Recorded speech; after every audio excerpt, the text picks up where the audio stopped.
Boom! What's up, you sexy animals? Tony FlowReal coming to you from the stormy Pacific Ocean, San Francisco, California.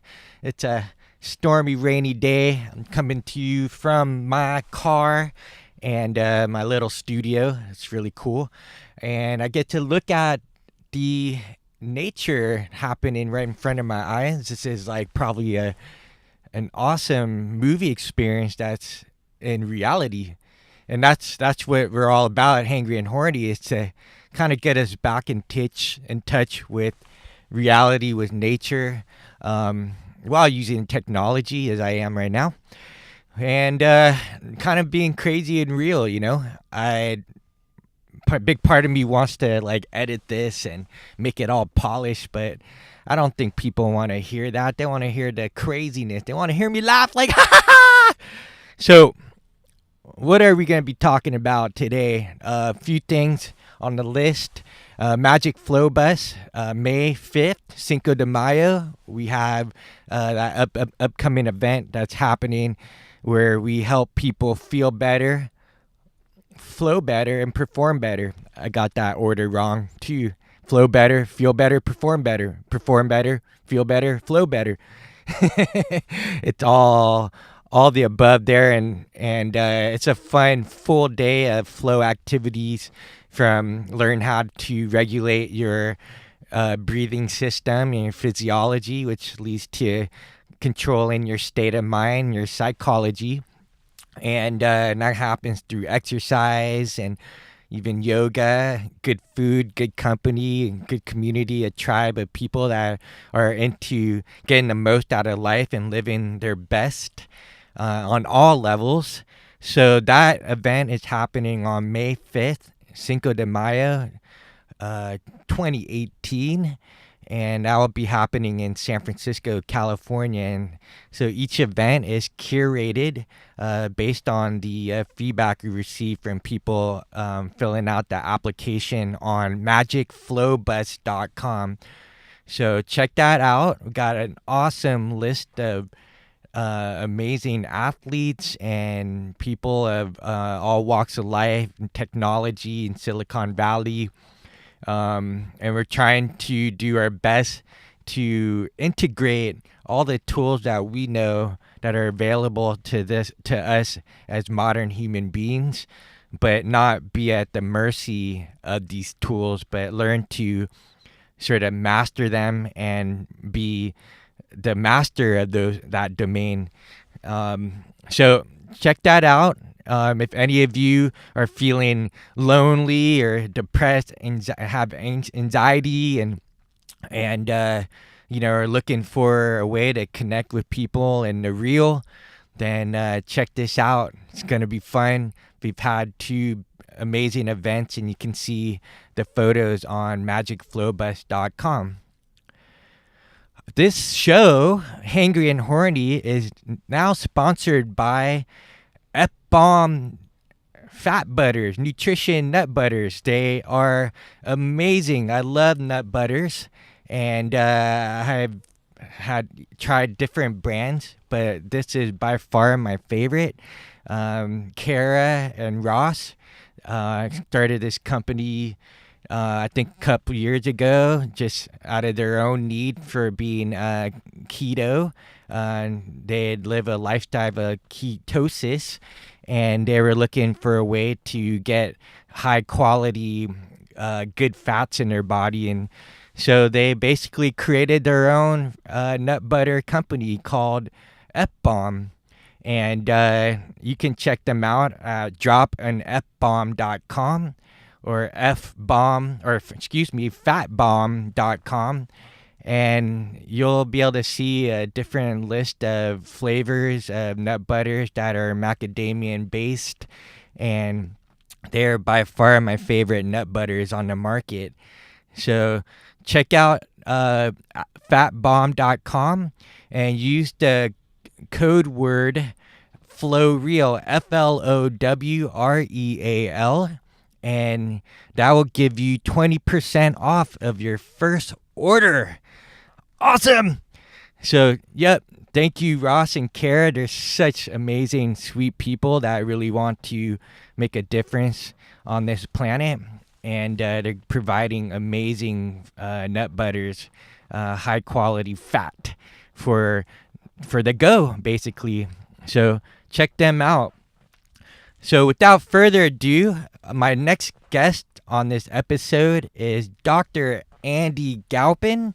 He is a professor of kinesiology at the Center for Sports Performance at Cal State Fullerton.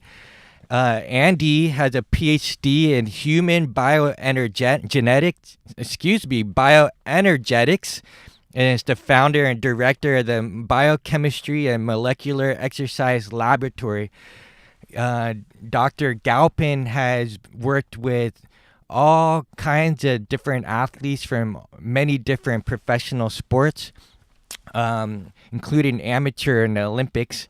Well, there are some pro athletes in the Olympics as well, but the point is Dr. Andy has basically worked with all kinds of athletes, has used them as test subjects with the current scientific understanding of how to perform your best.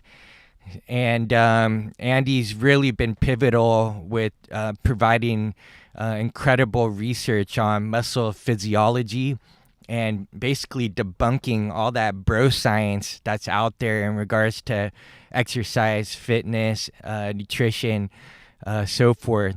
So it's been such an honor to have this conversation with Andy in his office at Cal State Fullerton.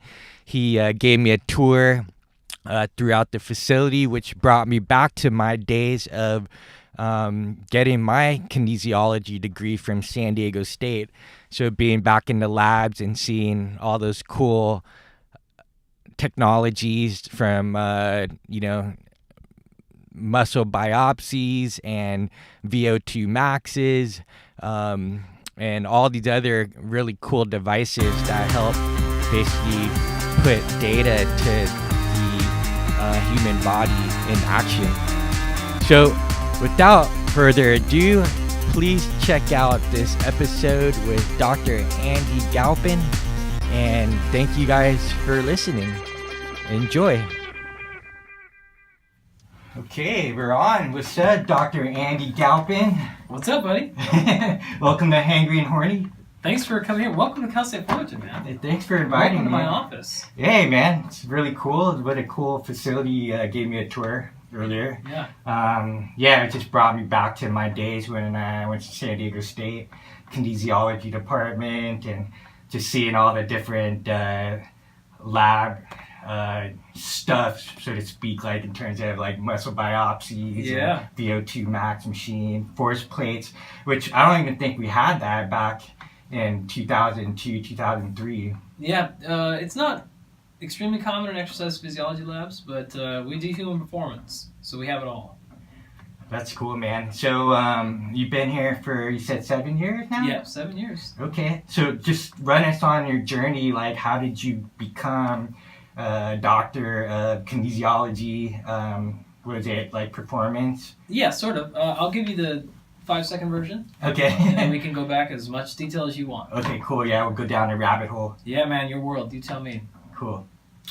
So I got my undergraduate degree in exercise science, same stuff, and then I got a master's degree in human movement sciences, but it's the same shit, basically. Yeah. And then I got a PhD in what's called human bioenergetics. Fancy way of saying muscle physiology, all that stuff. Yeah. And Even nervous system. Yep, Yeah. Really, it's my PhD was really specific to muscle. Specific to muscles, okay. Yeah, but it's we always laugh. I'm a muscle guy, not a nerve guy. Yeah. But that's the quick version of it. So along the way, I was a competitive athlete. I played college football. I played everything growing up. Sports were all my life. What position did you play in football? I played safety in college. Oh my goodness, man. Yeah. Wow. So you're going in there smacking. Yeah, man. We were pretty fortunate. We won a national championship my junior year and won a lot of games. So it was fun. It was good. You won a national championship. Yeah. Oh, that's awesome. He was pretty awesome. So that was a fun feeling. And then along the way, man, I started competing in Olympic weightlifting. Picked up jiu-jitsu and boxing and MMA and did all that stuff. So I've always been a sportsman at some level. I still love it. So, getting my job here, I was like, I want to do something that's in sports, and I want to work with athletes still. So I have the ability to work with athletes sometimes, do research, teach classes. It's a perfect job for me, man. I get to do a little bit of everything.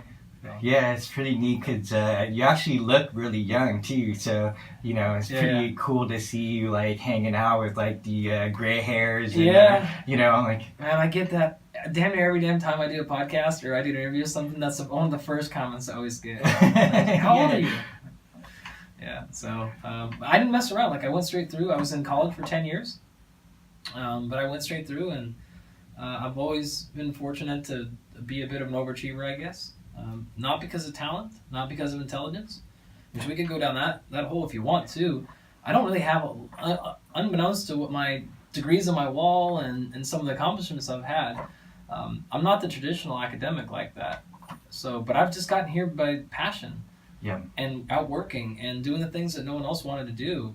And so when people ask me all the time, how did you get there? What are your tips? How did you get the breaks? And how did you get a Rogan? All these things. I'm like, I just outworked people.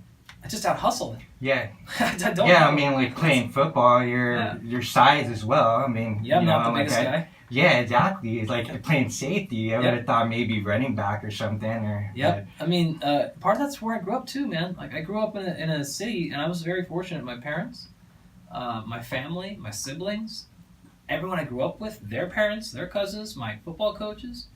That was just the culture where I grew up, man. I grew up in a logging town where you worked, and it was not acceptable to not get something done because you didn't want to work hard enough. And it wasn't acceptable to not feed the animals because you were tired. Those were just not acceptable things. If you couldn't feed your family and you chose to take a day off, like these are just not acceptable. So I just grew up like that of you could lose and you could not be the smartest and all those things were fine, but you just couldn't do it because you were being lazy. Right. That was never acceptable. Were you in a farm or something? Or? Not a farm per se. Just a small town. I mean, we had 5 acres, and my grandparents had a couple of cows and stuff, but people around, a lot of haying and stuff, and so a lot of times. So you had like great examples in that environment, and then everybody's pulling their weight. Exactly, and we had a little bit. We had horses and dogs and things like that, and so in the morning you had to go feed the horses before to go to school and other stuff, and that just bleeds on to. I mean, everybody I knew worked. Even when they're like 13, 14, like you're trying to get summer jobs. I'll come clean your shit out of your garage. Like, what do you want me to do? And you're went around to all the neighbors trying to find work and whatever it is. Like, I'll clean out your fields. I'll move the rocks. What can I do? And that was just what people did because it was like, oh, you want money? You want to go do things? You got to work for it. Okay, great. So we were just really fortunate to be in a culture where that was the norm, and so you just didn't grow up with anything different. There was very little entitlement where I grew up. I didn't notice that until I started moving and started living across the world in different places across the country. And I realized, and now even older, I think back, I'm like, man, I was really fortunate, dude. Yeah. Like, really fortunate because that's hard. But when you grow up like that, I didn't know anything different. Yeah, that's all you really know. Yeah. So, but did you get, like, almost distracted when you went to these other places and saw people, like... Not really, man, because my eyes were always on the bigger prize. Okay. I was pretty good about being... I was here for a purpose, right? So I went to this university to get this 2-year degree, and that's what I was there for. And of course I had fun and messed around and hung out with friends and chased girls and all that stuff plenty. And, on the way I wasn't just super focused and all the time. Yeah, like but a machine or a robot or something. Yeah, I mean, we still played sports and wanted to compete in things and met people. But my focus was always, let's work really, really, really, really, really hard early in your life, so that you can do as much as you want to do when you're 30. Like that was sort of the goal. Is like, let's get into a place, let's work hard through your 20s and stay focused to give yourself the freedom to do then whatever you want for the next 70 years of your life. And so I was pretty fortunate just to be able to do that. So I don't really have too much problem with distraction. What would you say someone that didn't have that environment, like how they could shift their mindset so that they would, on the short term, basically not want instant gratification and work for that long-term accomplishment? Well, the one thing I'll say, man, is about the only thing on this world I'm certain of is there's not one path. So I don't think you have to be raised like I was or have to have anything. There's a lot of downsides to what I grew up with too. And there's a lot of things I'm not good at and skill sets I don't have. That happens to be one that I've used in my favor. But to any people who are like, okay, that's not really who I am, don't judge yourself. Like that's okay. And you can get to wherever you want to get to 1,000 different ways. That's just the way I used to get there. So my tip is, if you really care about something, you get there your way. Like, don't do my way if this isn't you. Like, you do your way. And whatever that means to you, we can all get to where we want to get to if we want to get somewhere, but don't try to be somebody you're not. And that all, to me, boils down to responsibility. So if you accept responsibility that if something's not happening in your life or something's not going wrong, just accept that that's your fault and then do something about it. Do whatever you can do, the things you can do about it. And the things you can't do things about, keep trying or do other things you can do. I think the more that you can accept that responsibility, the freer you get from that. Because now you don't feel this oppression. Like, I don't really care about pressure or workload when it's my choosing. But that same exact workload or pressure, if somebody else is putting that on me, now all of a sudden I care and I feel trapped and I feel anxious and all that stuff, right? So if you just internalize that and say, no, all these things are my fault, therefore I have the freedom and the ability. So instead of, but maybe I'm going kind of quick. I want to be really clear about something here. Yeah. When I say accept those responsibility, don't do it from a place of sadness and hurt or blame. It's my fault. I'm so stupid. Like, don't punish yourself when you accept that. Accept that responsibility from a place of love and excitement. So yes, you know what? I realize it's my fault. This means I have the power to change it. Because it was my fault, that means I have the power to fix. And I want that to be the emotion that comes out of it. If you're a person that has a hard time with that, then don't do this approach. Because I don't want people to be in a position where they're blaming themselves more, and that hurts on their depression, that hurts on their anxiety, or feeds more into those things. This works for me because when I blame myself for things, that motivates me, that excites me. That means I know I can fix it just because all I got to do is work harder. And that's something I like, and I don't like to work hard, but like I feel comfortable in that area. Were there a time where like you were broken or hit rock bottom at some point of your journey where it kind of took you by surprise? Because you sound like somebody that was like a go-getter. You took responsibility early on. You get excited. But was there any point where it was the other way where you... Well, I mean, I got thrown out of college. So I played college football, but I get kicked off the team and thrown out of college. I was on ESPN. I was on the news everywhere across the country. Like, that was pretty awful. You got thrown out of college? Yeah, I got thrown out. I got thrown off the team my senior year after like one game. We had a party. Okay. And I didn't really, party a ton in college. I never hosted parties. I was not a big center. I was not the popular guy on campus, put it that way. And we just happened to have one party one time, which we never did. And for whatever reason, usually if we had people over, there was like 3 people would show up. Half the damn school showed up. And the Animal House. Yeah. And unlike every party that happens every Friday and Saturday in colleges, okay, if the cops come, they break it up, they go home, like whatever. And for 5 years, that's what happened every time. And this day, they decided to just arrest everybody.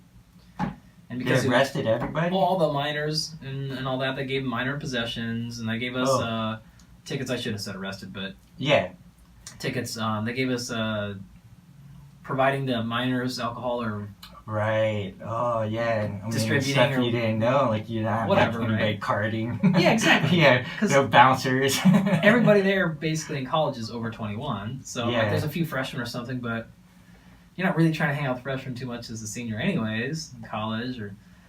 And we had a couple of kegs, so they had to be able to give us the bigger charges, not just like giving them 6-pack. We were distributing with like all these, I don't even remember. So they red flagged you for everything. They just hammered us for everything, yeah. And I'm like, okay. The one time. And I don't know why that even happens every weekend on every college campus, but for whatever reason, the local paper picked it up, and then the state paper picked it up, and then the New York Times picked it up, and ESPN picked it up, and I'm like, what, like college party? This is headline news on fucking ESPN? What? Like, what are you talking about? I've still to this day never seen it happen again. I don't know why, but because of that, they came down there and like, all right, man, like, you're gone, you're off the team. I only had 1 credit hour, which was football. And so I was like, okay, just give me my degree at least, because not here. And they're like, fine, but you're gone, you're off, everything. So like that wasn't fun. Yes. But so how do you come back from that? I wouldn't say rock bottom. I mean, I have a lot of friends that have been to what I would really call rock bottom. Yeah. Homeless for 5 years, all kinds. I mean, the real stuff with kids, things like that. So I would say, man, that nothing has been even remotely close to rock bottom like that. I've generally been pretty good at being able to have decent perspective. Not always. I'm better now, but at least even then I was still able to say, you got a degree, like your whole life and your whole life to this point, and your dream was to play football at this university, and now that's been taken away from you. But you should have had the party. I did that, and I thought it was unfair, and all those things. But the other part of my brain went, you had a fucking party. Like, how can you complain about this? And it sucked, and it broke my heart, and I still am not recovered from that. Like, I still think about that. I'll have dreams about it. Because that was, again, my life dream to play at that place. But it was my fault. So, like, I don't really know how you get... I hate when people complain about things that, like, well, you decided to play the game. You lost. You don't get to bitch now. Like, you just don't get to bitch about it.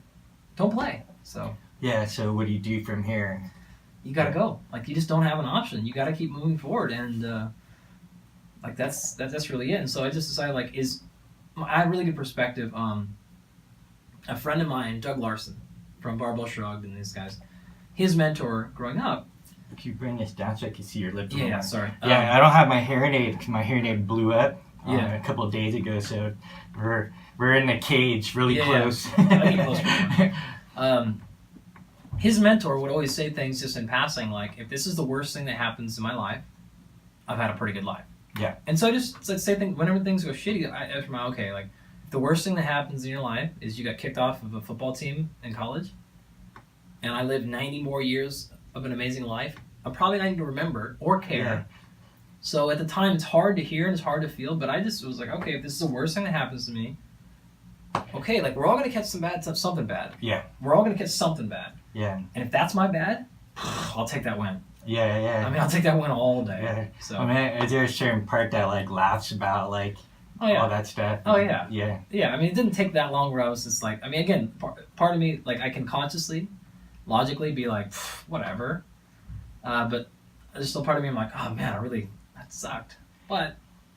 Yeah, so you're a pretty, like, granular guy, but being an athlete, like, one of the things is, like, hitting these, like, peak states, or called flow. Sure. So, now where does it start to shift for you in terms of, like, the sort of, like what is that? Do you have, like, any kind of religious background, like, growing up in a small community? Mm-hmm. How do you make that all, like, intersect?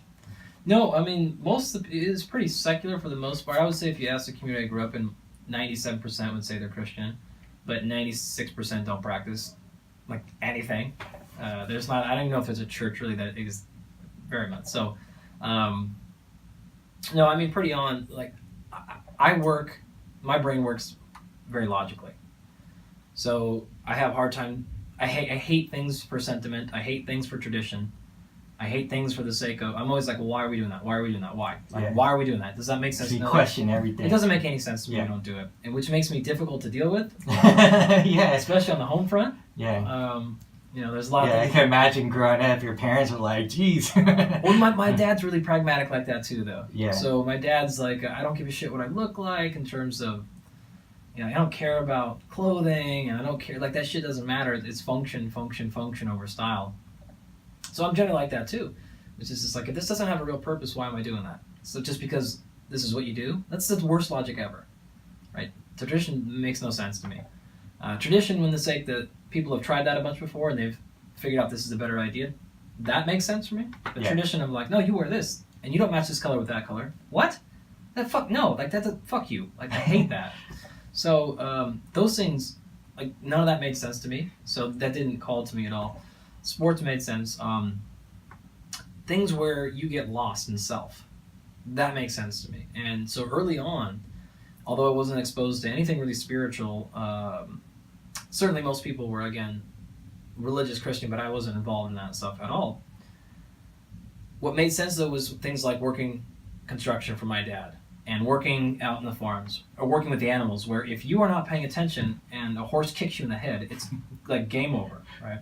If you're trying to build a road and there's a backhoe going behind you and a dump truck flying beside you and then traffic's going by, if you're not totally on, like, this is literally death. And this happened several times where things would go wrong and you get knocked over by a backhoe or you get flipped over by something and you realize quickly, like, oh shit, like, you're on. Sports were the same way for me. So when you talk about flow state, it's really that loss of self, right? And things are happening. I found that in sports. I still find that in work constantly. Writing in particular, you'll see I have 2 monitors back behind me. Yep. I'll have papers going, and I get lost in flow every day, multiple times a day, for the most part. And that's just because, but that only happens when I minimize distraction. You have to minimize distraction. Mm-hmm. You can't have your phone going. At least I can't. I can't have music going. I'm like, things out, and I need to dive deep into something. Mm-hmm. And you'll find amazing truth in those things. You won't believe what you'll find there. There's a ton of other ways to do it, but that's how I get into those things. Exercise, training really, really hard can do that for me.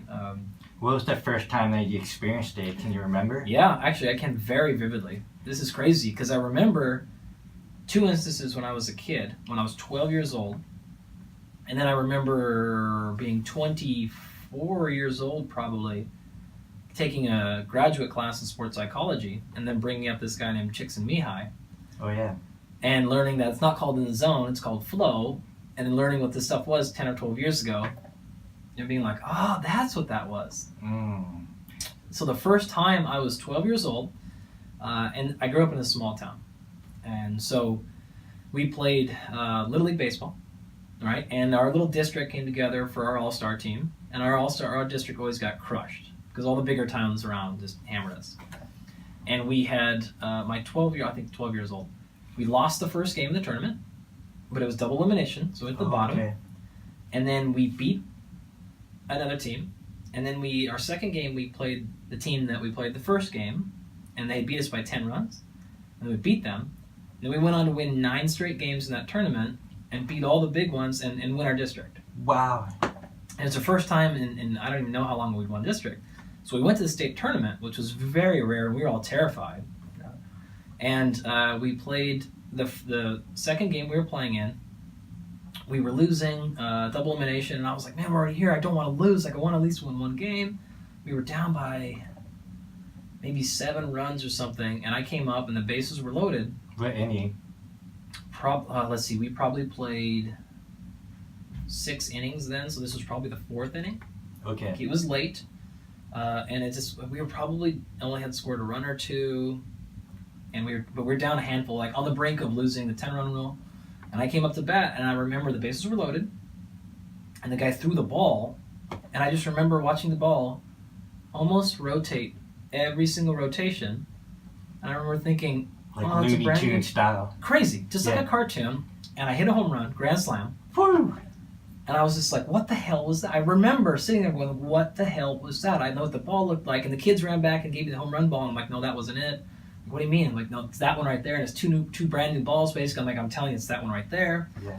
And I I saw remember the marking on it. I remember this kid what happened was, this kid had a smirk on his face right before he threw the bat. And I was thinking, you know, in Little League, when you're 12, you basically throw fastballs. Yeah.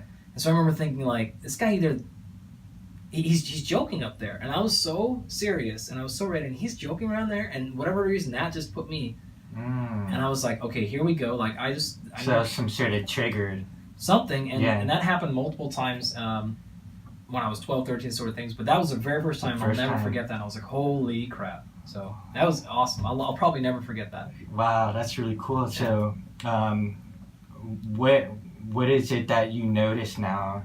Now that you had like multiple experiences with flow, different contexts, and what are some of the like granular things that you notice, signals, signs? Yeah, I'm not gonna put any words in your mouth, but no, that's a really good question.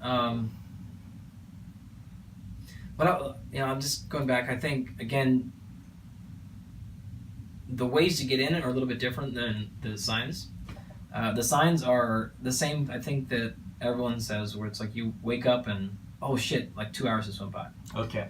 Time going really, really, really fast. Or not noticing things that you realize you had to pee 5 minutes ago, and all of a sudden you're like, oh shit, 45 minutes went by, what happened? Like, I had to really pee bad, and then all of a sudden, how did I forget about that for 45 minutes? Or whatever else is going on. You realize you're supposed to go do something, and the clock goes by. Those are the big things, and that loss of self again, where I no longer feel like I'm doing the work. Like, I'm just the work.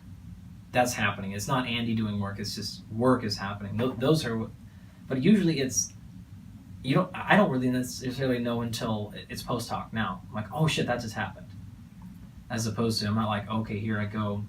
You can sort of feel it going in where you're like, oh yeah, I'm like this is the spot I need to be in, and this things kind of fade away. Whatever's going on, the Right. dog in the background barking, and the annoying car, alarm going, whatever, you're just like, whatever, and that stuff kind of fades away. And that's when I'm like, okay, boom, phone is off. Like, you're here, go. Like, just cancel, turn the email thing off, like, giddy up, like, get into it. And that often means you'll skip deadlines or you'll be late or something, but sometimes that's a worth risk because, like my friend Chris Moore, I had spoke up there, he used to always say, man, ride the wave. If you're out there for a paddle and the wave shows up, dude, just go. Just go, yeah. And you'll miss a couple, but let it go, man. Yeah. And I think if you have that kind of freedom in your life, it's a very good strategy. You'll be so much more productive that way.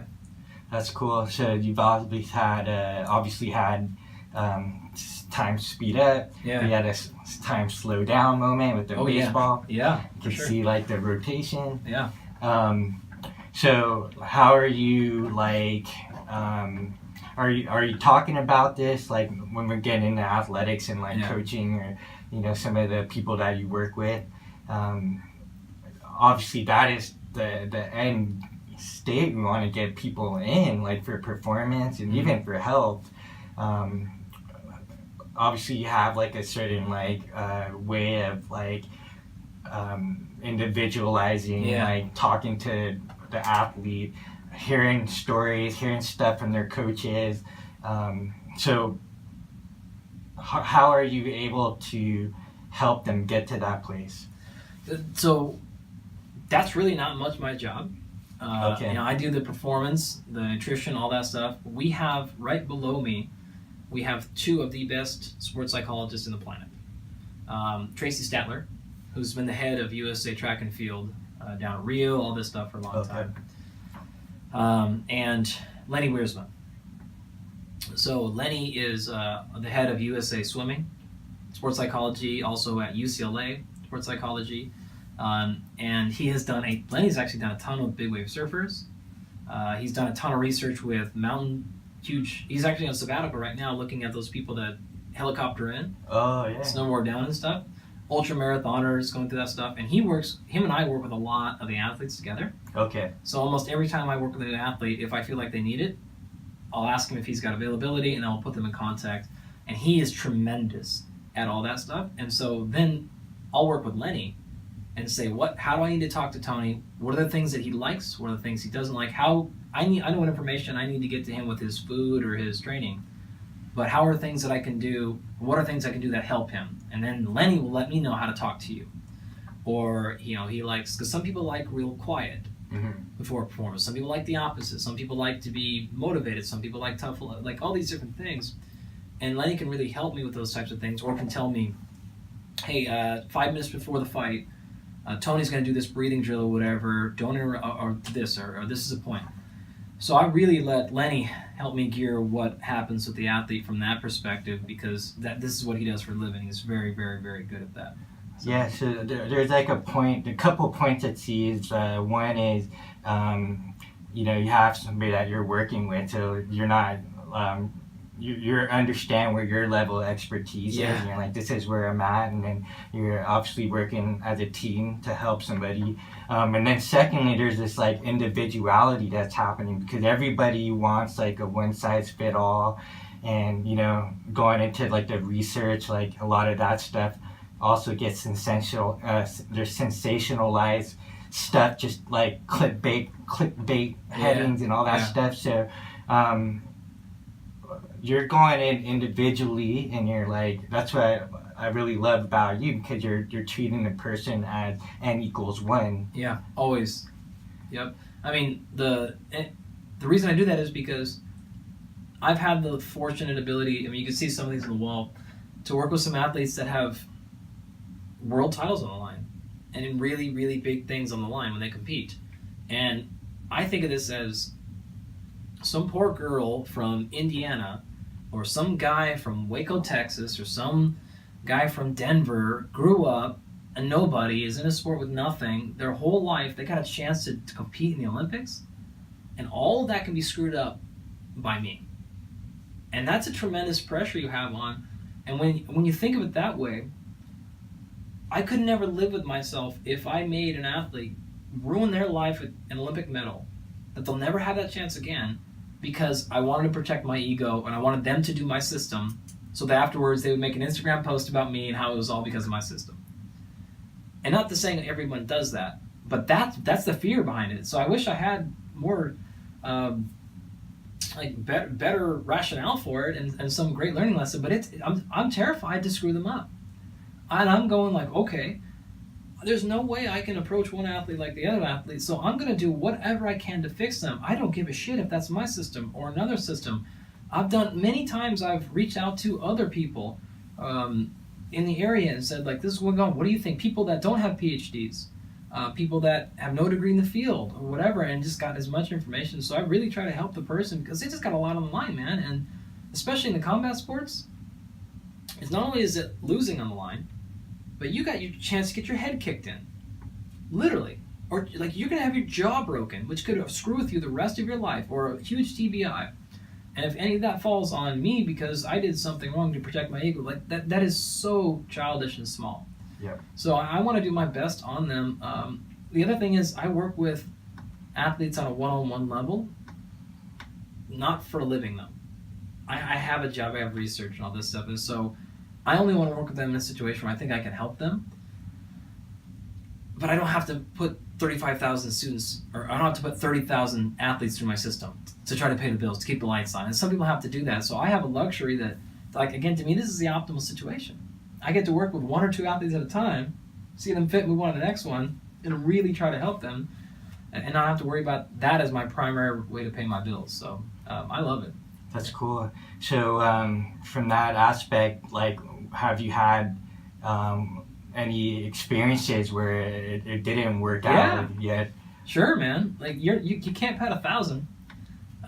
We've definitely had plenty of everyone's made weight that I've worked with. We've had all these things, but there have been weight cuts that have not gone as well as we thought. Rehydration things that have not gone as well as we thought. Where you take a guess, and it's an educated guess, and you're using everybody, but you're still guessing at the end of the day. And I've learned some things because of those, but it's not all going to go perfect. The crappy part about, like, with MMA specifically, is you don't always know why. I've had one of my athletes who's lost a couple of UFC fights in a row that he frankly had no business losing, and I'm like, okay, like, I don't know what to do. And I've gotten called out in big platforms on it sometimes. I'm like, yeah, you're right. I don't know. Like, I don't know what to tell you, but other than we tried, and just sometimes it just doesn't work out. So it's never going to come pretty like There's that. so many, like, variables game, that are going on in, like, MMA especially. Yeah. You can have, like, a judge rule a certain way. That's what happened. He's lost actually 2 split decisions. I thought he won, but still, he underperformed either way. Okay. Because he should have clearly won the fights, probably. So, but like Brian McKenzie always says, man, it's the fail game. Like, this is really more failure than anything else, and it's a fail game. So that's part of it, man. Yeah, and you have that ability from your background to kind of, like, dust yourself off, and then, like, just move on and say, like, how can we improve next time? Yeah, and I think what the big key with athletes too is, every time that's happened, that's my fault. And a lot of people are scared to say that to their athlete, because they feel like if you admit that you don't know something, or that you screwed something up, the athlete will blame you. They'll maybe bash you on social media. They'll fire you. All these things. Every time I've screwed up and told an athlete, that's never happened. In fact, almost always it's drawn us closer because they understand now that I have their best interests in mind and not mine. And I will tell them, I want to be the first one to tell them, oh, this is my fault, don't worry. And if anything, I want them to let them know it's not their fault. And so they can go, okay, great.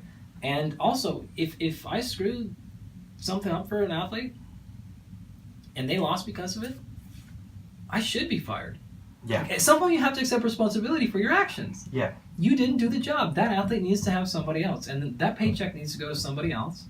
Or you need to remedy the situation, or you need to take the paycheck they're giving you and then pay somebody else to fix what you screwed up, or whatever happens to be. Like, you have to accept the responsibility, especially when there's money on the line. It's their career. So I don't know. It sucks, but generally it works out well if you just tell them, like, this is what I think happened. I think, this is my fault. We should have done this differently, but I screwed that one up.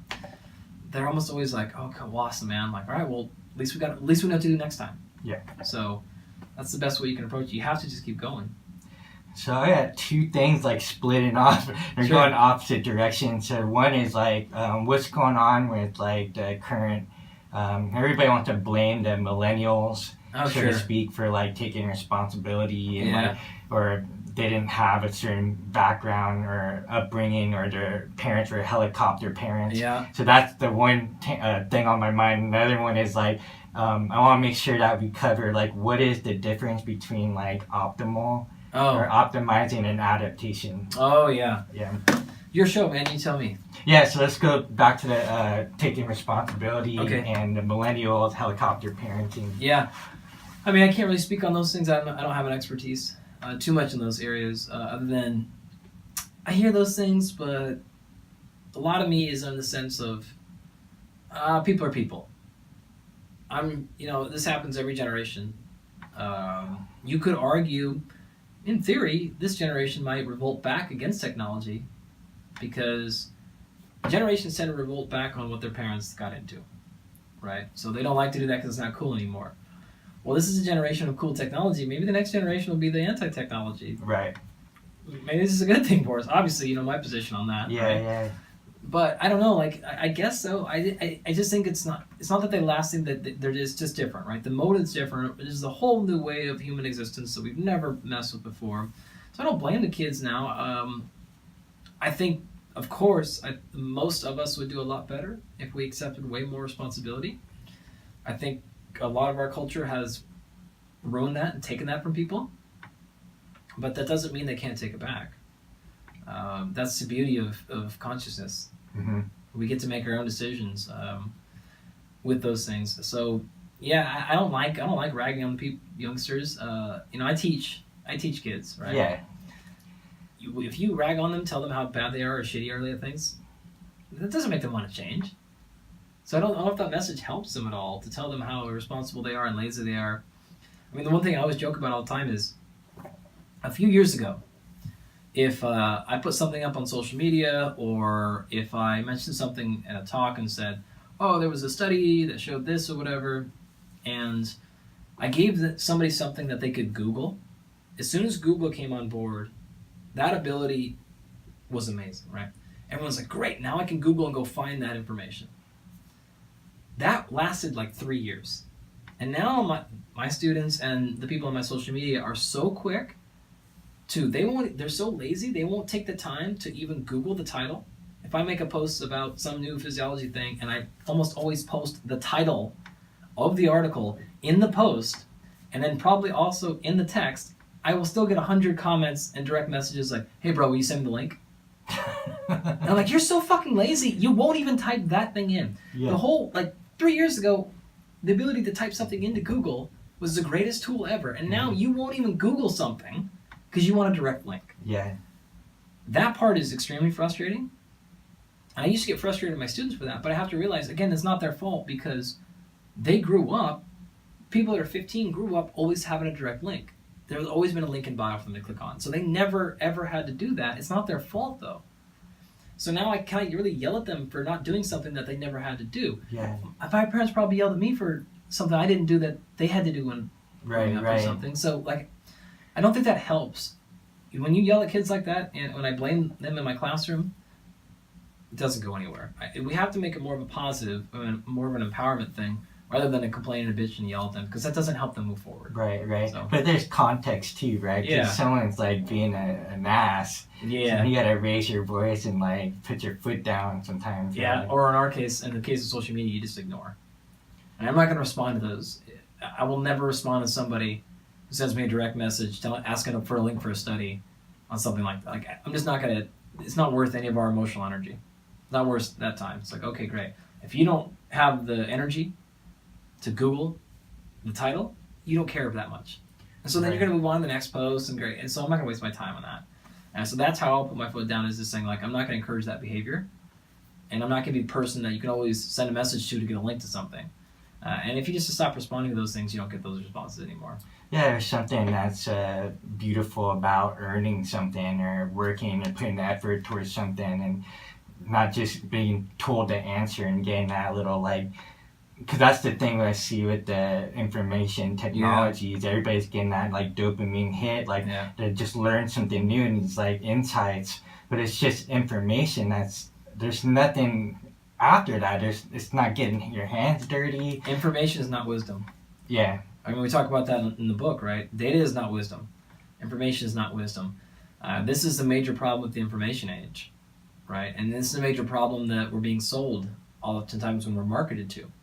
This is the book Unplugged. Yeah. Sorry. I forgot to plug my own book. But yeah, like we're being marketed that the more information is a good thing. And I have completely changed how I teach all of my classes. In fact, I show this at the very beginning in a lot of my classes. You don't need me to give you information. You don't need to go to a college professor to get information about exercise, nutrition, health, movement, programming. That's the last thing you need. That information is everywhere, and there's way too much of it. So then you start to question, well, then what's the point of a college professor? It's that next thing. Let's show you how to take information into wisdom, into insight, into action. That's really what we're getting at. Actualization. Yeah, all that stuff. That's really what my job is. And honestly, I would even boil it back. In fact, it's my sticky note fell. But I usually have a sticky note right over there that just says inspire. And I remind myself when I'm making my lectures and I'm making my class material, the only thing I really should be trying to do is inspire my kids. Because if they want information, if they're inspired, they'll go find the information that they need, right? But if I give them information and they're not inspired, nothing happens. So all I really try to do, and that means I've cut a lot of material out of my classes and a lot of the way I teach, I want them to walk out of class every day invigorated, energetic, inspired, super curious. And if I do that, they'll go look up action potentials, how muscle contracts more and more and more. And I have to give them some information, because you have to have enough information to have a quality, good conversation, right? We can't ask good questions without some knowledge. Right. But I don't want to just knowledge dump them either. Yeah. So I agree with you. That's the real skill set that the kids now need to develop, is simply getting them curious. Constantly asking why, and being excited, loving to learn, loving to dive deep into these things. That's all we really need to get through to these kids, and that's how we're going to get through the information age. It's just that creativity, that excitement, that inspiration. Yeah, that's what I love about what you're talking about, your upbringing, and in some ways, like, it's inspiration, motivation, and basically it made you go out there and like apply these things, you know, like you have these different outlets. So it's almost like people have become really handicapped with understanding this concept of self and expression. Like, the way I see it is like, there's only you, and you can't do it like anybody else. No one can do it like you. In some ways, if you can like see yourself being like an artist that's going up there, like being creative, discovering things, trying something new, doesn't work, but like people just like give up too easily. I've done that too, but I've gotten to this place now where it's like, it's exciting to me, where I can reframe like sort of like a failure, or it didn't work out this time, like what can I learn, and then apply it next time. Let's get back into it, you know? I mean, I think that learning to love to fail is so important. This is one of the things I've learned from the ice a ton. Oh yeah. And I was trying to explain this to my kids after class the other day because I had Cody Burkhart on. Cody is used to work with Brian McKenzie a lot. He works for NASA. He's the project director for a lot of their physiology and performance stuff. And he's an engineer, a mechanical engineer by trade, but also a high-level athlete and has coached a lot of athletes. So he's perfect in his position. And we were having this discussion about how he gets in the ice almost every night, then warms up, and then takes a shower, and basically dictates all these crazy thoughts that he has in the shower, right? And so my kids afterwards they started asking me, like, what's the deal with the ice? And the way that I like to describe it is, it's the best tool I have found to help you compartmentalize what you actually are feeling from what you think you're feeling.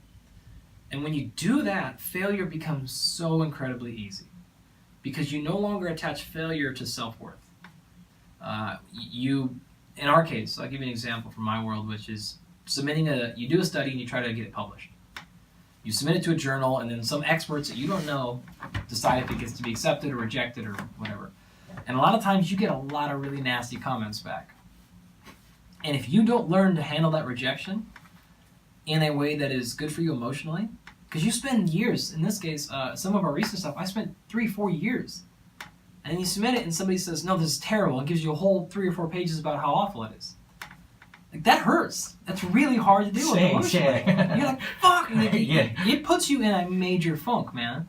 When you apply especially for grants. Invested like so much energy into time, it, dude. yeah. Like you said, like you dive hard into something, it's your baby, it feels so good to submit it, and then 3 weeks later they come back and just shit all over it. Yeah. And you don't get to say anything. Like, you don't get to argue back. You're just like, done, right?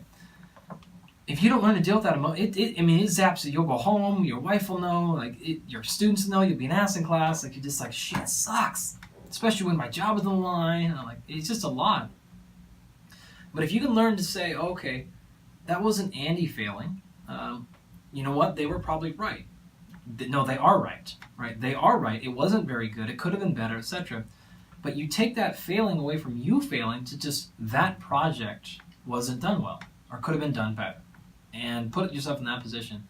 And the ice, I think, really helps you learn that difference. You help understanding, am I cold, really? Or am I just uncomfortable right now? And you start to realize, I'm not cold.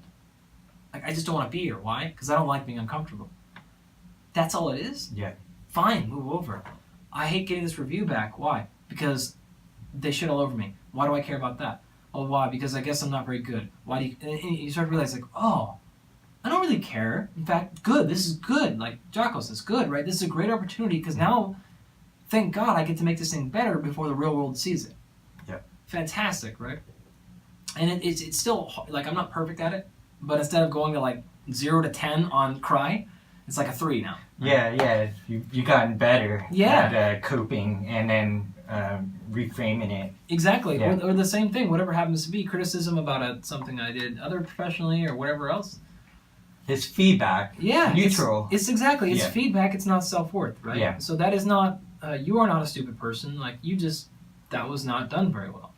Okay, great. Like, you shouldn't have your self-worth attached to if a project went great. That wasn't the best painting you've ever done. Okay, fine. Or that person didn't enjoy it.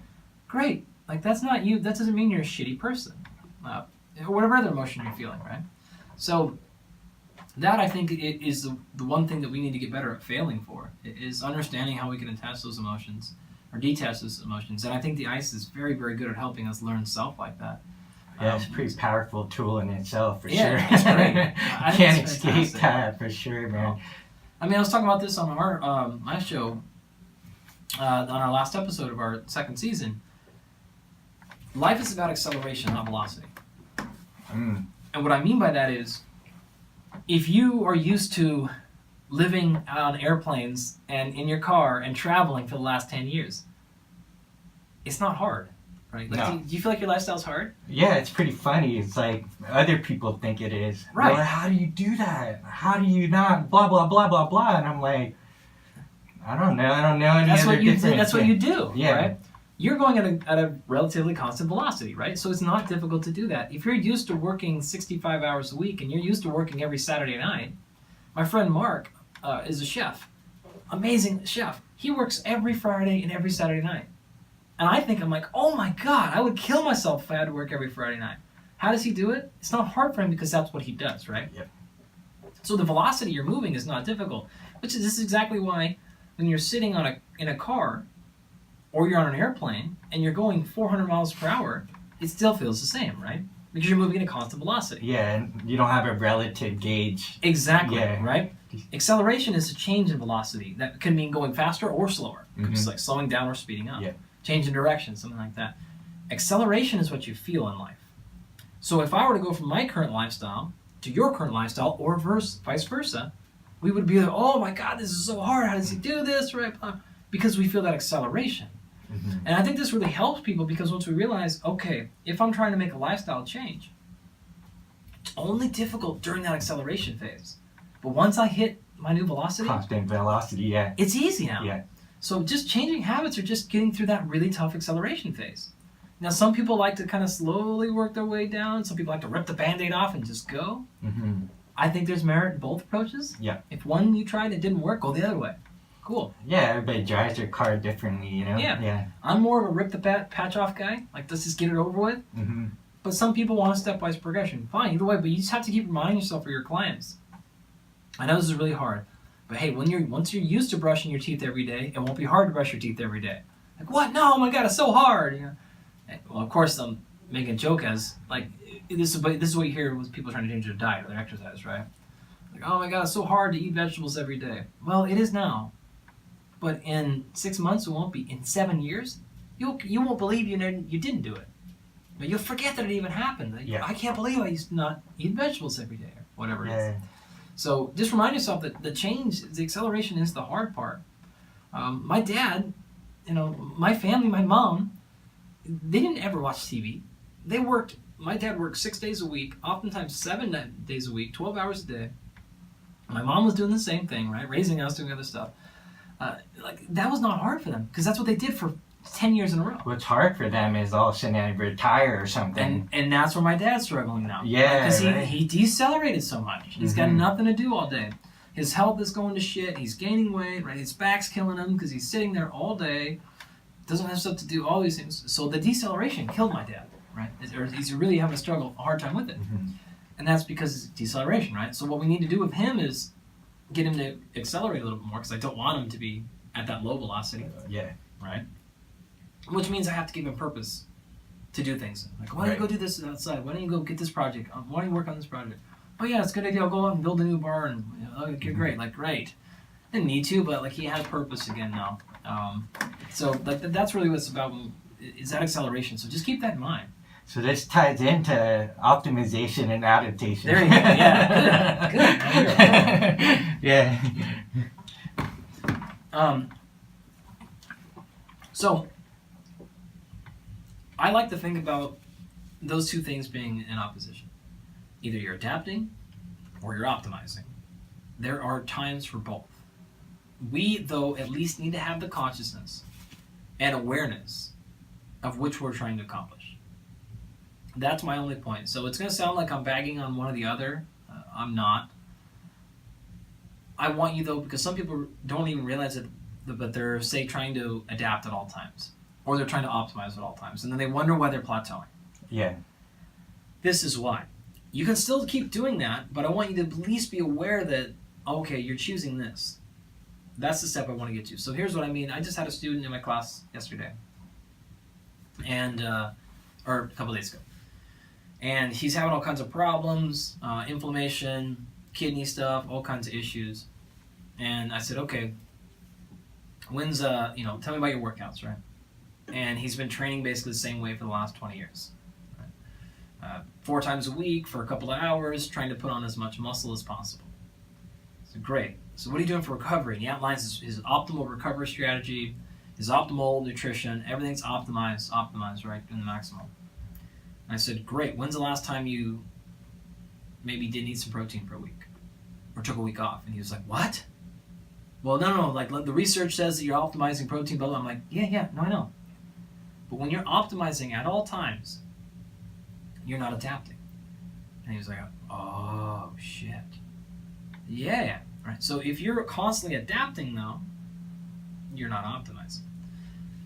if you're putting yourself in a position where you're going to maximize your recovery, you have to remember in this case, the physiological signals to adapt are stress.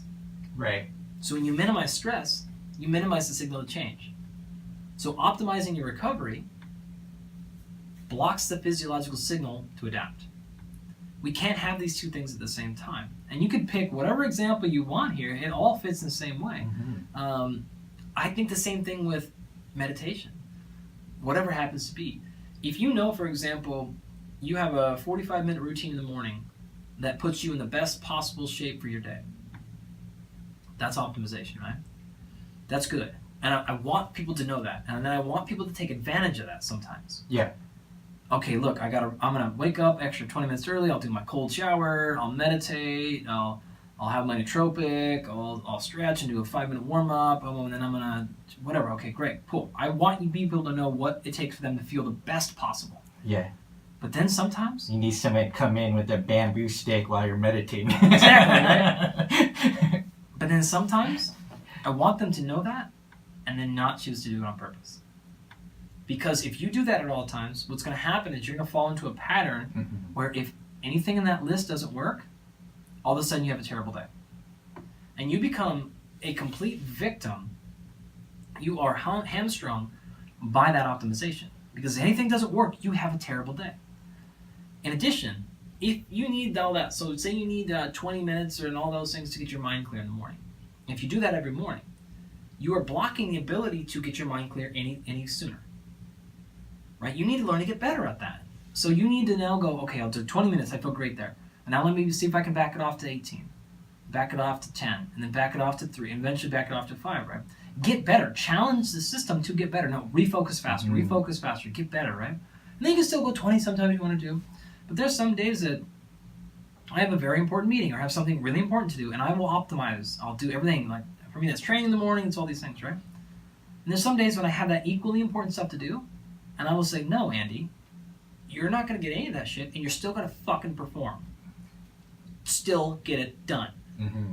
And when you have that power over yourself, you go, oh, okay, great. It's really, because when anything goes wrong and your flight gets delayed, or your computer breaks, the internet goes down, you still go, yeah, okay, like I would have preferred to have that, but I will still execute today. That shit doesn't have power over you anymore. Yeah. And it feels amazing. In addition, you physiologically get better. You physiologically get better when you cause yourself to adapt a little bit. So don't always optimize your nutrition. Don't always optimize your hydration. Don't always optimize all that stuff. Sometimes you have to push the pace of adaptation. Do things in a less than perfect position. Do things when you are, like force your body to recover when you don't eat very much food. Yeah. Force it to recover when you are overtrained and Don't have water. underslept. Yeah. Yeah, like all that shit. Force Yeah. it to recover and it will get better that Go ahead way. and drink the water. But how did you come to this actual understanding? Because there's like, so many different schools out there with like New Age meditation and Sure. like even in martial art, you'll get like the Wing Chun like sort of flowy martial art, and then you get like punch in the face, nosebleed martial art, and like how did you come to that sort of understanding where you want to like toggle back and forth to challenge the system? Well, I'd say it's a combination, kind of like you. It's basic strength conditioning, right? So I come from that background too. This is classic periodization. Right? This is the very basics of program design, which is you spend a part of your year going really, really, really hard, and you don't feel great. Your performance maybe goes down a little bit. You push the pace a little bit. When you back off, though, you get a big response. Yeah, super compensation, right? So then I started thinking, like, why doesn't that apply to everything else in my life? Mm. And turns out it does. It's exactly how So it you works. cross-pollinated this principle Yeah. with everything And I else. just started applying it to the things and trying it in my house and trying it with food and trying it with everything else and realizing, like, this is a very universal principle. When I'm trying to push adaptation, it's not going to feel good, right? But when I recover, I feel better. So therefore, if you're trying to recover at all times, you got to be blocking adaptation, right? And then I saw an example after this. Coffee is a really good one, right? I get it. The huge percentage of the world loves coffee. Mhm. Okay, fantastic. If you have to have coffee every single morning, and it has to be done in a prepared way. And you become what Laird constantly calls like, you're too precious, right? Like you're liability. You got to have all this little shit going on. Like you're not very resilient, and that transcends the rest of your life. You become very, like we talked about earlier, you're no longer very resilient. Mm-hmm. And you need to have some amount of grit in your life where you say like, yeah, well, I prefer that, but I can still perform without it. Fine. I mean, you imagine Laird on a big wave out there going, oh, hold on, like I gotta have my afternoon. My latte. He prefers to eat. He prefer to have his stretch. He prefer to do some mobilization of his shoulder before the wave. But sometimes you gotta just go. You gotta execute. And you don't want to go to the other spectrum either, where it's just like, okay, then I'm just not gonna do any of this stuff, and I'm just gonna. No. I'm just gonna grind and grit. Break my body down. Exactly. Yeah. So we don't want that either. Yeah. So we want conscious awareness, and this is why that word is in the book, right? That's the last word in the title. It's consciousness, right? And I just want people to see both those, and then they can go, okay, today is going to be an optimizing day, or this is going to be an optimizing week or month, whatever it is. Or now, you know what? Today, I gotta choose suffering today, because I'm going to get better in the long run because of it. Mm-hmm. So I'm going to choose suffering. Choose suffering. That's it, man. You got to engineer it. You got to build it, and that's really important. You don't adapt if you don't suffer.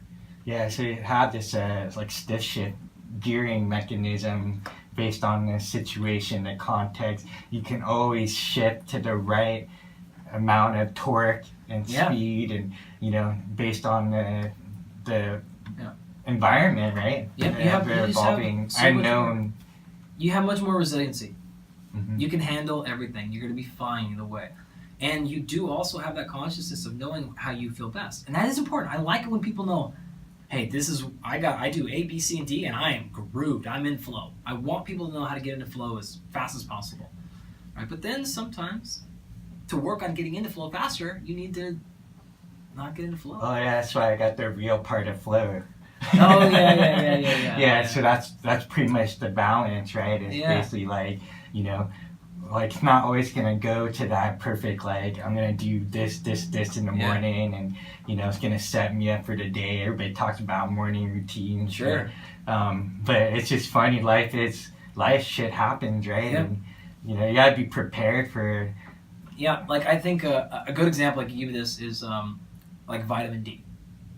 All right, so most people are aware. A lot of us are sufficient in vitamin D, right? Or insufficient, sorry. And that's because our lifestyles have changed so quickly, right? Yeah. Around the sun. So I get it. Okay, pretty clear. So you have two options here. You could optimize, which is take a bunch of vitamin D supplements, right? Cool. Or you could adapt, which is, no, I have low vitamin D because of my lifestyle. So my adaptation will be, I will fix my fucking lifestyle. That is optimization. Now, there are going to be some times when you go, hey, you know what? Like, I'm trying to build a company from scratch. I got a kid. I can't do that. So I will choose optimization right now to be better, healthier, or to be healthier, to improve my bone, all this stuff. So let me choose supplement right now. Cool, because of this 4-week block, I got this really crazy work schedule. I got to bear down and get work done. I got to cool. Okay, I'm out. But then, whenever that's settled or when that's done, I'm going to go back to adapting, and then we're going to get back outside. So the goal is to use these things how you see fit, not just one or the other. Because you can't just also be like, the hell with it, I'm not going to make money to help my company because I want to be outside for an hour and a half every day. Okay, well that's not always going to work in your life either. And so I want you to be able to flip back and forth. Use them appropriately, and you understand when you're applying it, and then all of a sudden you choose the vitamin D, and 3 weeks, 4 weeks, 6 months go by. You can catch yourself and go, oh God, I planned to do that for a month. But you know what, I've been choosing optimization for 5-6 months now. I let that get away from me. It's time to choose suffering. Mm-hmm. It's time to go back. And that's an example I used because that was me. Okay. And I fixed that.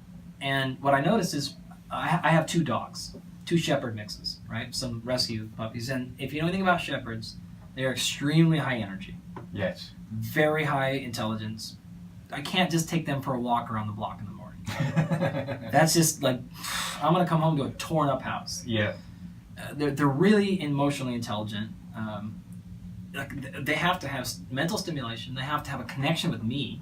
If I'm taking them for a walk and my headphones are or something, it's not the same shit. They know that I'm not there. I'm checked out. If I'm on TV, kind of like petting them. Analogous to kids. They are so much like a 2-year-old kid. It's ridiculous. Yeah.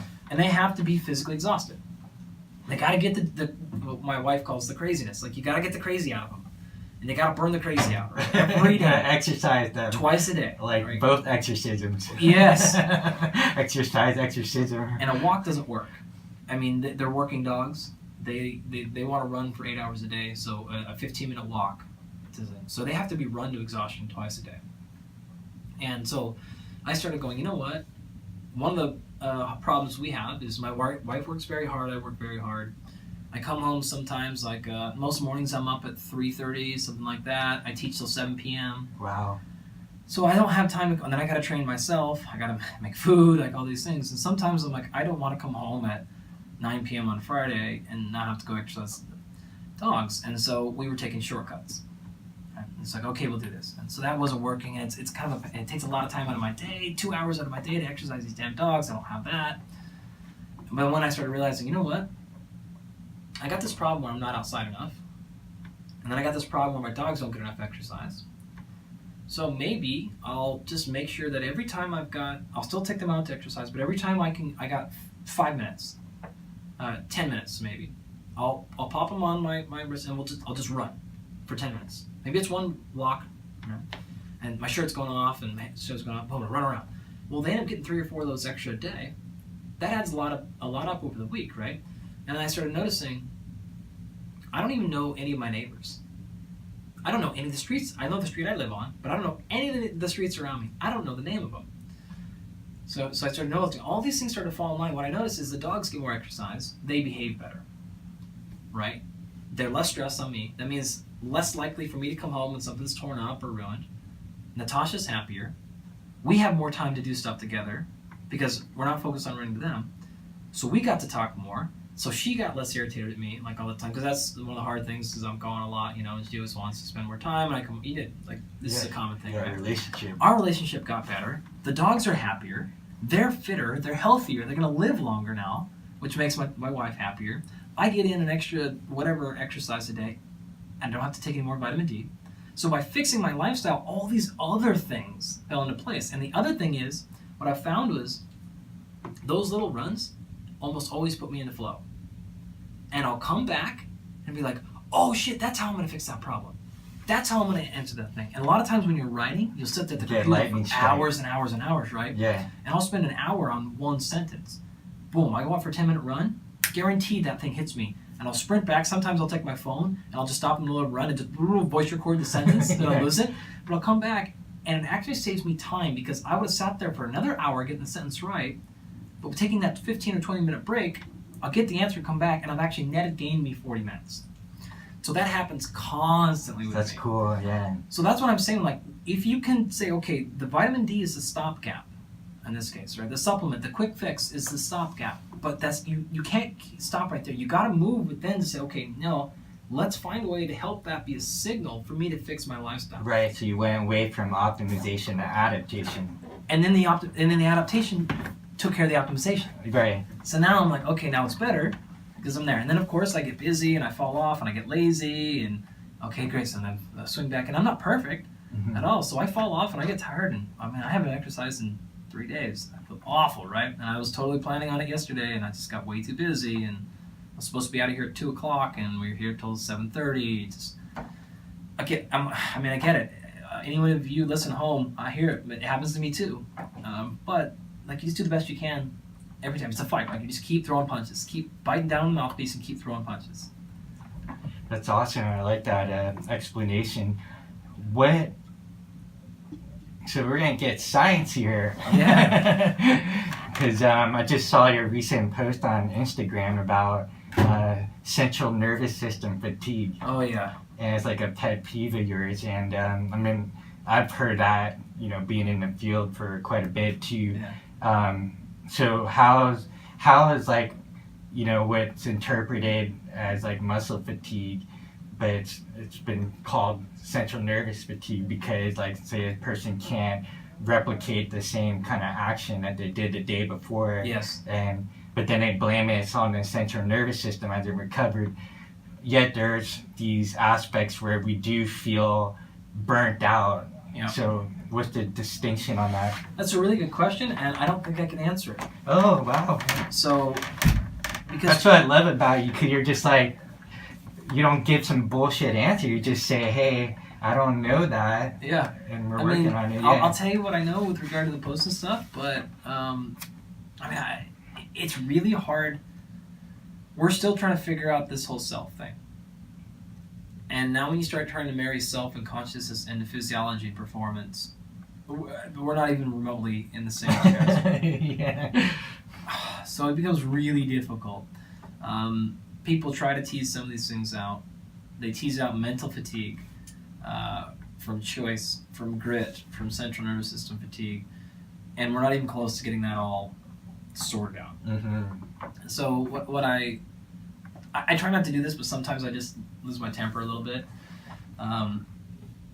It's mostly a semantical argument, which is a way to say, like, I don't know if it really matters to practitioners too much. It's just like scientists fighting over words. Right. Yeah, people like saying the same thing but using different words. Yes, exactly. Yeah. So it's a lot of it is that, and so I'm like, I posted that, I was like, maybe I should have done that. I don't know if that helped anybody. Right? Like, okay, I showed everyone that I'm smarter than them and I know different words than they do, but like, did that really help somebody? Like, But anyway, it's too late now. It's up. But what I get irritated about is, yes, high force movements or high skill movements have a heavy neurological component, no doubt. But I don't think it's fair, or I don't think it's helpful for people to think that therefore those movements are all neurologically based and there's no muscular consequence or there's no endocrinological consequence. There are. So when people say things like, I did a really heavy workout today, oh, my central nervous system is fatigued. Nope, it's not fatigued. It's unless you are breaking some sort of world record or really close to that level, which most of us are not. Central nervous system, which is your brain and your spinal cord and your brainstem, they're not very fatigued. Yeah, I mean, we're looking at like David Goggins as an example. Like, yeah, right. He's like, you think you're fatigued? That's 40% in his mind. Exactly. Yeah. And he's got a point there, right? And this is where the debate comes in. Then is like, well, maybe it was mental fatigue. What's pretty clear is there is a peripheral fatigue at the nervous system, so the neuromuscular junction where the nerves connect to the muscle and make you contract. There is some fatigue that happens there, but that's peripheral. Right. Not central. Okay.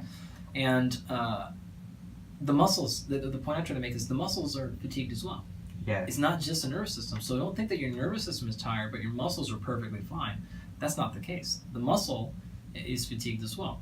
The hormone system is potentially fatigued as well, or not, depending on the thing. It's pretty hard to fatigue the nerves, the endocrine system without injury or trauma.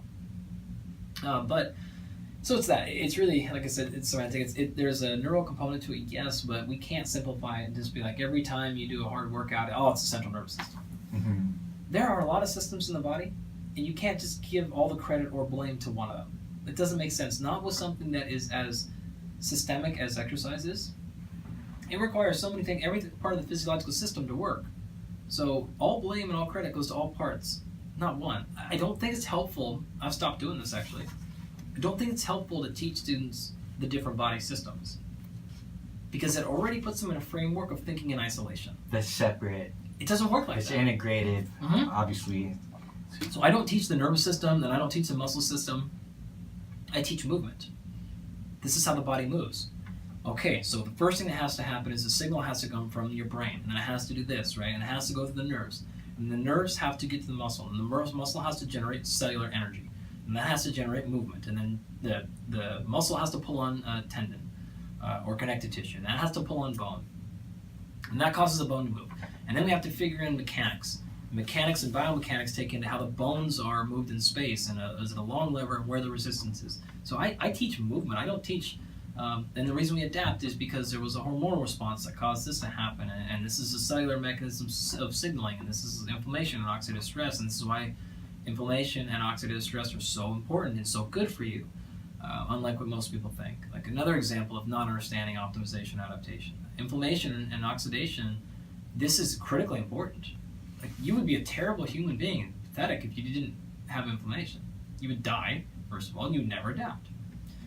So I teach that. I teach what happens when we eat and train and exercise. I don't teach systems. I don't think it helps. I think it hurts people. I think of them in isolation, which is, it's one big system. One system affects the other and vice versa. They're all playing off of each other. They're all adapting and moving and responding in every millisecond. So I think it's more helpful to teach it that way.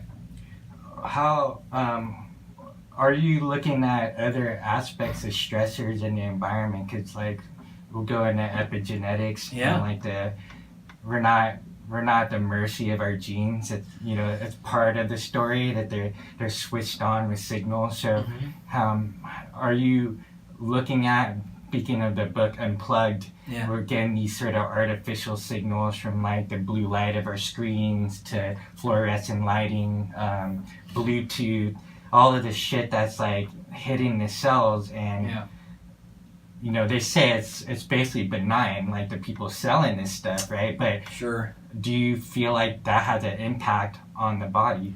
Well, you can see those two postcards on the wall right there. The first one up there that says twins, and then a couple one down on the right that says Ryan EPI. We have two pretty large epigenetic studies, but what we look at epigenetically is mostly exercise based. So the first one, the twin study, was we had two monozygote twins. So these are identical twins, so it's same DNA, and one of them had been doing Ironmans and marathons and stuff like that for 30 years, and the other one hasn't exercised in 30 years, which gives us a perfect scientific study, right? Genes are locked. They have the same gene. One of them exercised, one of them didn't. And we saw a huge difference in everything that we tested between the two twins. Even everything from muscle fiber type. The trained twin was 90% type 1, slow twitch. The other guy was only like 40 or 50%. So a massive variation. We tested everything. Genes, proteins, strength, vertical jump, VO2 max, blood cholesterol. I mean, we tested everything. The other one we looked at was the difference between people who were trained and people who were untrained when they do a really heavy lifting session. But the other point is, so we are an exercise physiology, like a movement nutrition lab. We don't do other environmental stressors like that. Okay. So I can't directly answer any of those things. Having said that, can you speculate? I think it's pretty silly for us to think that those don't have anything going on.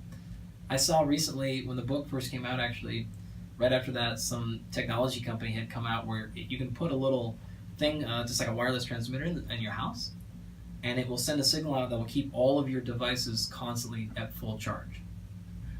Wow. So no longer plugging your remote charging, right? Yeah. And you could just buy one of these, put this in your house, and everything in your house would be a constant full charge. And I remember seeing that, thinking like, that can't be good. Right? That cannot be good for us. I mean, we're electrical signals, biochemical electrical systems. Yes. Yeah. We have to be paying some consequence for some of these things. There are no data to suggest it's harmful yet. But keep in mind, an omission of data is not data of omission, right? Evidence or omission of evidence is not evidence of omission, which is a fancy way of saying just because we don't have evidence to suggest it's bad doesn't mean we have evidence to suggest it is safe. It just means there is no evidence yet. There's no evidence yet. It hasn't been studied yet. Really. Right. There's no technology or studies done that. We don't even know what questions to ask yet. Yeah. That's the real thing, how to measure these types of things. But I think we are delusional if we think that there's no consequence. Right, because there is something that's happening in nature, and we go out to nature in the ocean and we're like unplugged. Yeah. It's tangible, but I can't prove it. Yeah, it's very, very difficult from a lot of levels to say. So how that affects you physiologically, psychologically, behaviorally, these are all questions for people that have specialties in those fields. But it's pretty clear there are some consequences. I don't know if I can say, hey, the Wi-Fi is what's causing all the cancer or obesity. I'm not going to do that yet, but I mean, I would change my mind if I saw good evidence, but I think that's pretty silly to think that.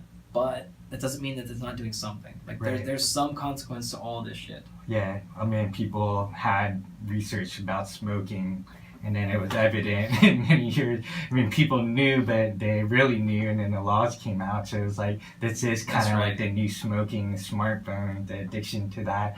But, so now that we don't want people to freak people out, right, like with all this information, but this goes back to like that power of our own self and consciousness to like know that information and like what to do about it, so like adapt to it. Yep. Because it's gonna be around. There's not changing, and then Nope. there's optimizing. Yep. Yeah, I mean, we have to. That's exactly right. That's why Brian, Phil, and I wrote the book. Is look, we can fight and we can bitch and we can whine, but it ain't going anywhere. Right. So I think you better show up with infrastructure and scaffolding about how to deal with it, because it's not going away. And that's what we tried to get across in that book is, here are concepts, like if you understand those, we have a bunch of them, but one of them is adapting versus optimizing.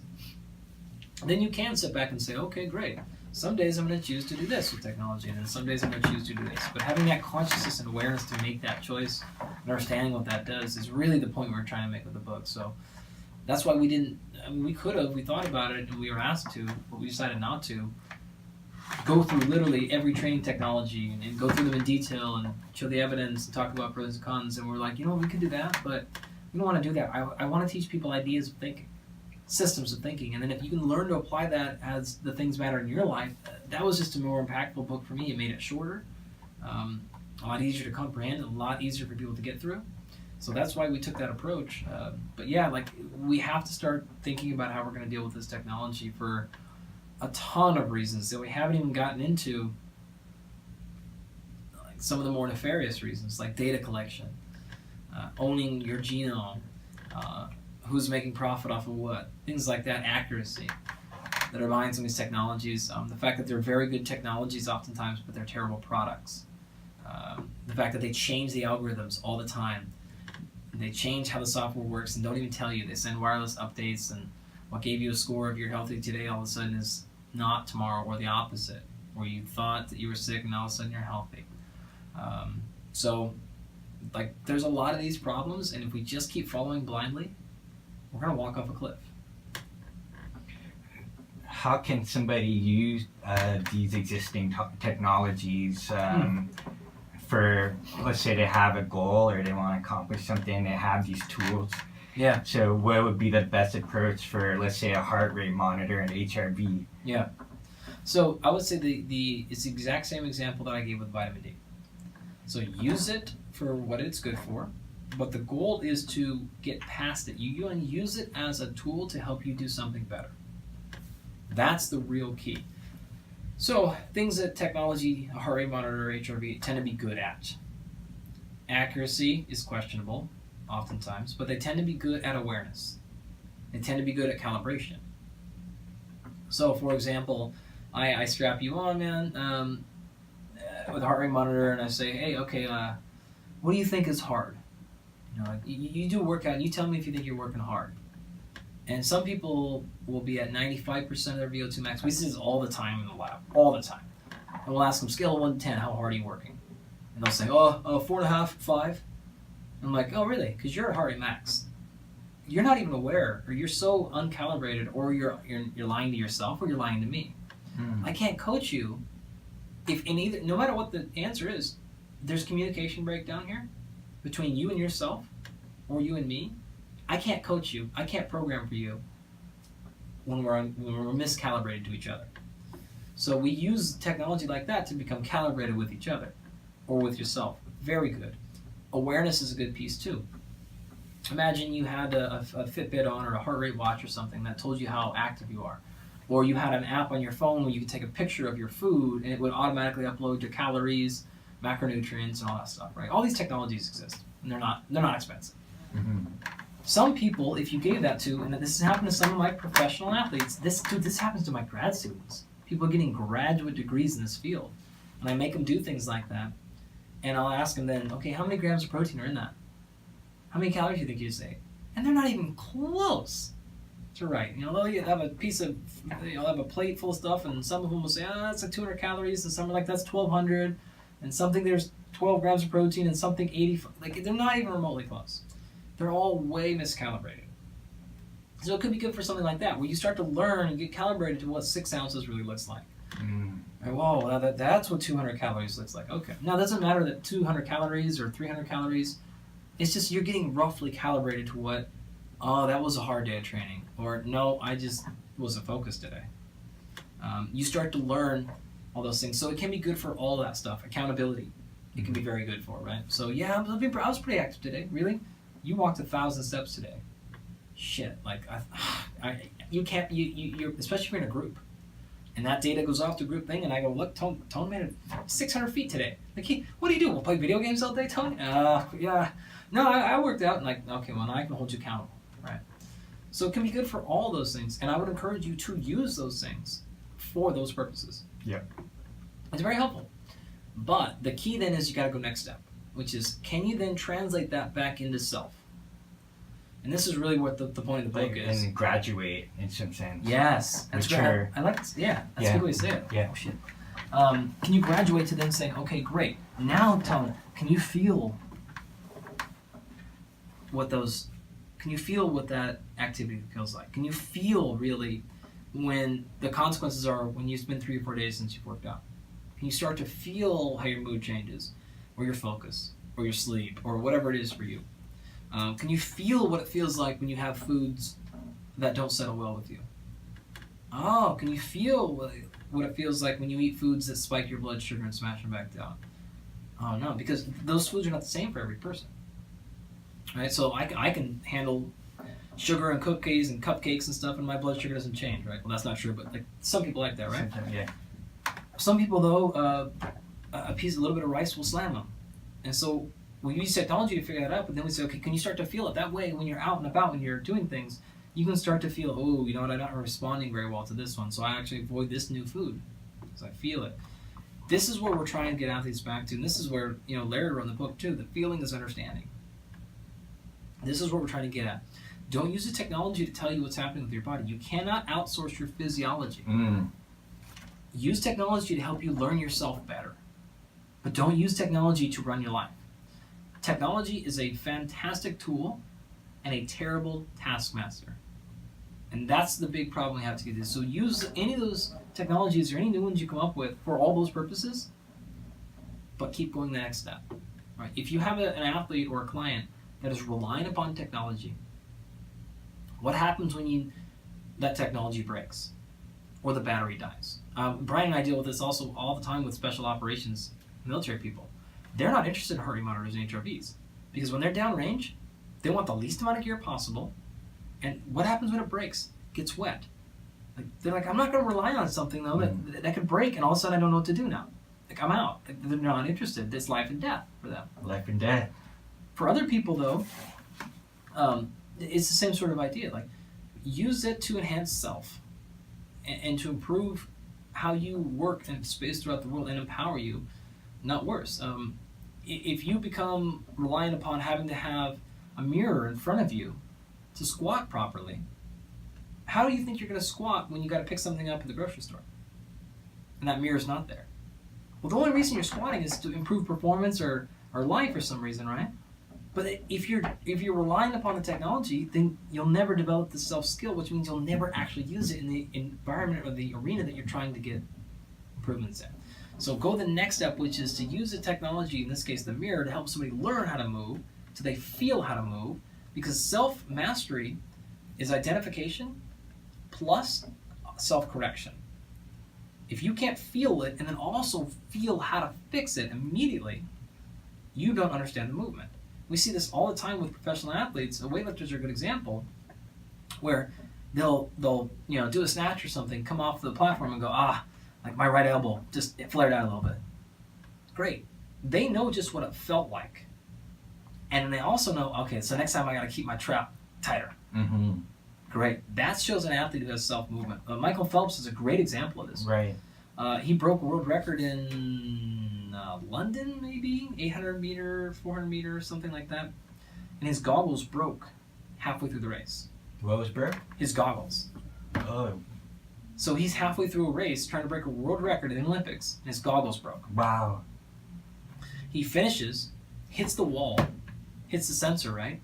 Looks up, sees he broke a world record, won gold, takes the goggles off and smashes them in the pool.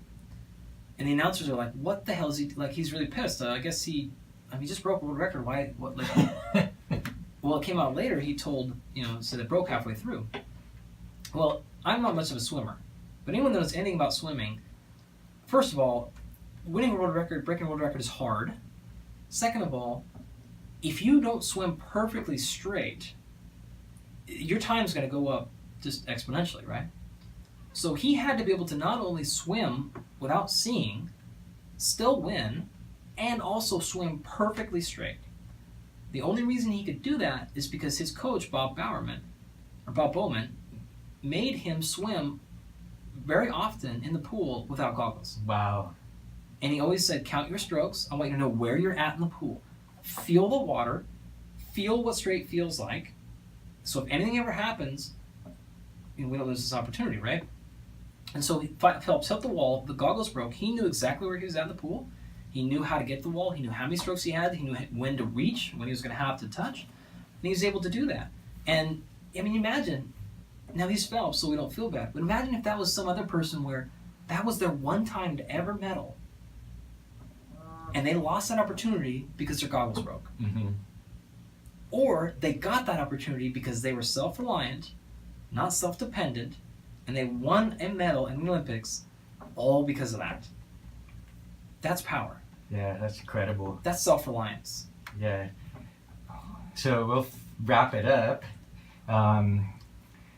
What advice do you have for people out there that want to self-actualize themselves, go from information to wisdom, but wisdom in action though, like where they see their sort of ideal self and they don't know where to begin from there, you know? Yeah.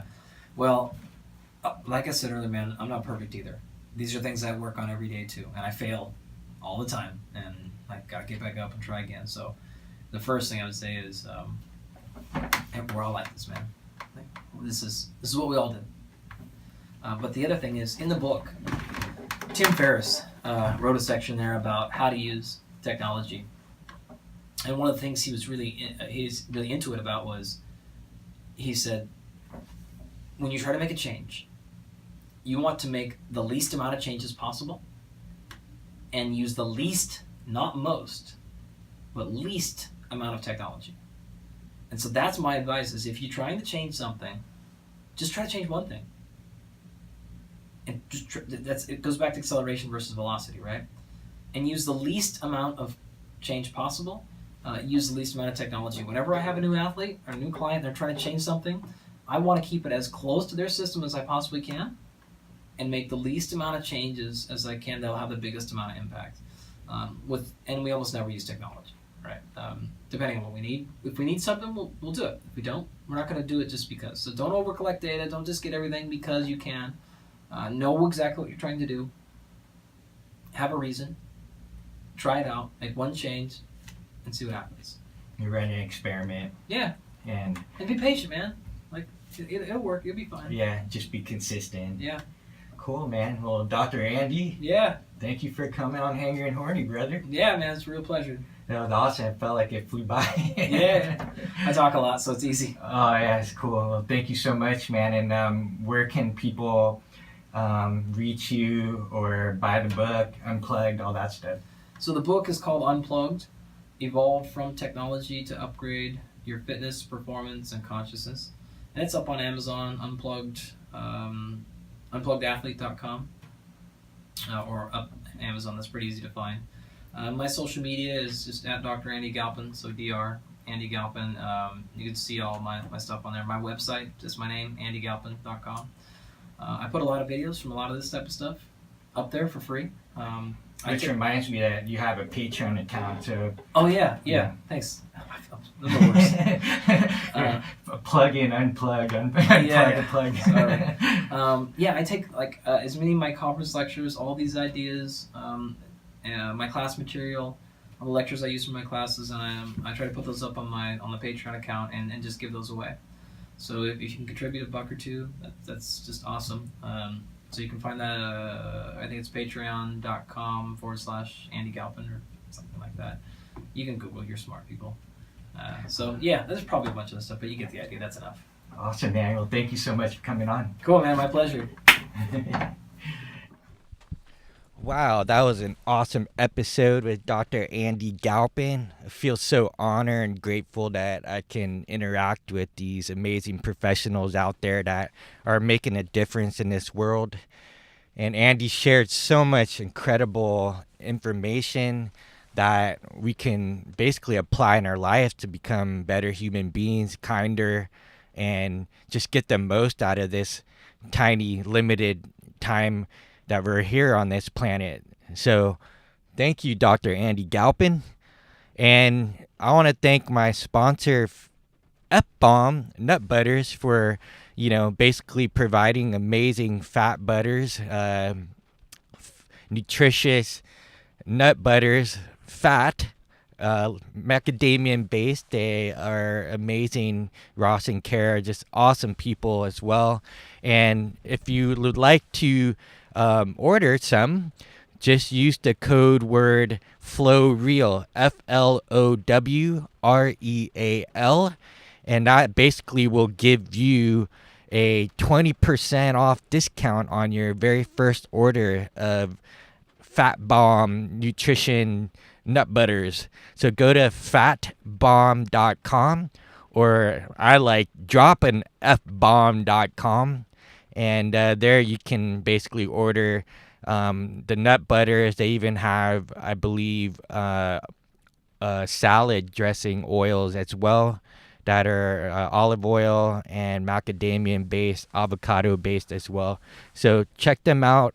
And if you want to learn how to apply this information in the real world with other like-minded, flow-minded human beings that really want to connect with others and basically play and experiment and execute and learn these things in the world, not in theory, but actually applying this as a group. Check out magicflowbus.com. Our next event is on May 5th, 2018. That's Cinco de Mayo. So if you're not down with partying with alcohol, nothing against that. That's fun every so often. But this is a event that a bunch of us are getting together in San Francisco, California, and essentially applying all these cool flow activities throughout a 12-hour plus day, which includes amazing food, usually paleo, grass-fed, keto, non-processed foods that just basically give us incredible energy and doesn't bog us down. But we get to do things like breathing exercises to regulate our physiology and psychology, our state of mind. Get into group mind or group flow, which is an incredible experience in and itself. And yoga, and get to try all different kinds of technologies, and even have medically based type technologies where you're actually using or getting injected with vitamins and minerals, things like that. So come check it out, magicflowbus.com.